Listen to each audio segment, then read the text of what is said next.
महादेव शम्भो गिरीश त्रिशूलं स्त्वयिदं समस्तं विभाति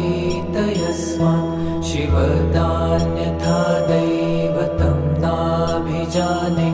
शिवोऽहं शिवोऽहं शिवोऽहं शिवोऽहम्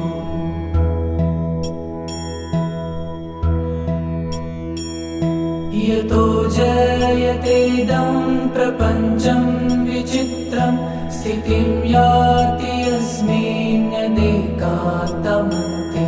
सकर्मादिहीनं स्वयं ज्योतिरात्मा